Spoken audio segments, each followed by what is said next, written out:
The second message that I want to deliver before we throw the floor open for the open question and session is the 15-point action plan for the Muslim Ummah when someone insults Prophet Muhammad, peace be upon him, or indulges in Islamic blasphemy.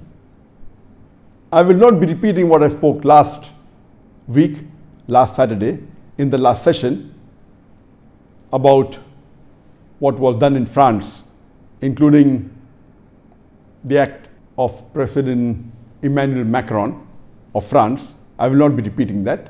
And I had given a short message of 24 minutes last Saturday. In that message, I did say that what President Emmanuel Macron said, that Islam is in crisis all over the world, he got it wrong. It is actually Islam has the solution for the crisis all over the world.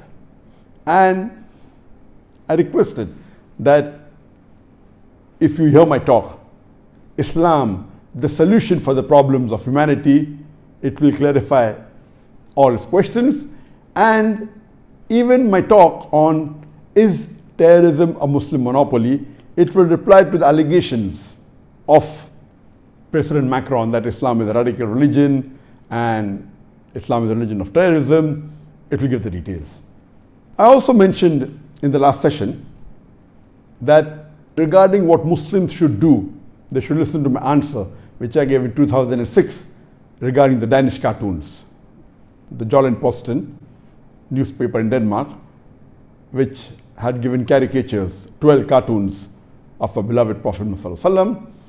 But because I got so many requests from the viewers that I should repeat the reply, and but natural, since that reply was in 2006, that's about 9 years ago. Today I thought of giving a short message on the 15-point action plan for the Muslim Ummah when someone insults Prophet Muhammad, peace be upon him, or indulges in Islamic blasphemy. If someone speaks against Allah subhanahu wa ta'ala, against the Quran, against Islam. So this answer is a brief regarding the 15 actions that the Muslim should take. It's not only focused or localized to what's happening in France. It includes that, but this is a general answer on 15 actions that the Muslim should take. This answer of mine will just be touching on the highlights of the 15 points. I will not be going into the details because this is a question answer session. Each action or each point in detail can be spoken for an hour or more. It requires a lecture. So this I'll be just touching the salient features of the 15 actions that Muslims should take, and it will be specifically dealing on this topic.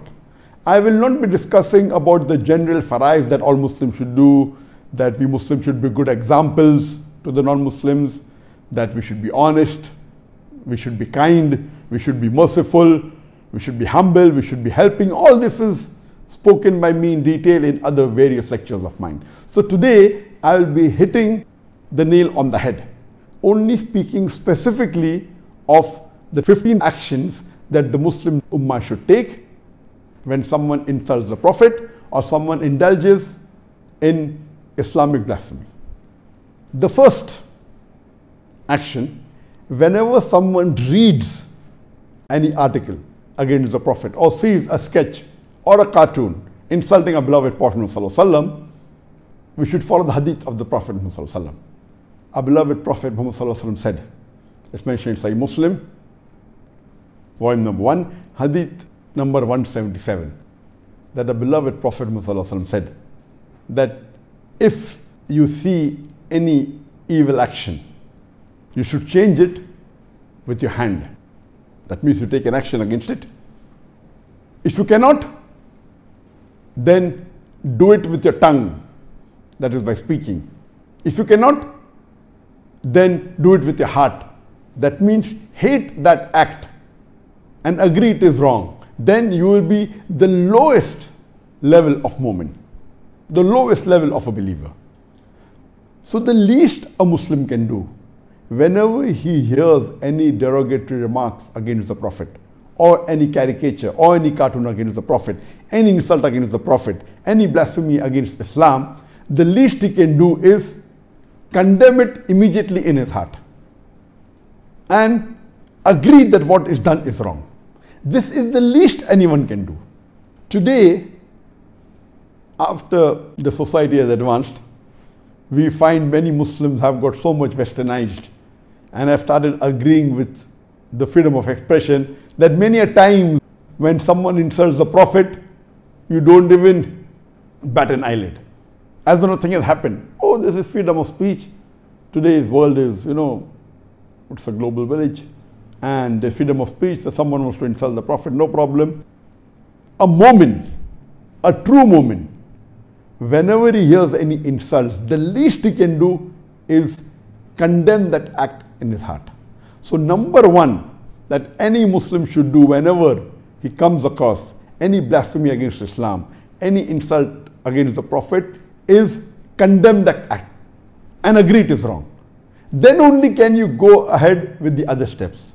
If you don't condemn it, if you don't hate that thing in your heart, if you don't agree it is wrong, then how will you be able to reply or to take the other steps? So number one is you have to condemn that act in your heart.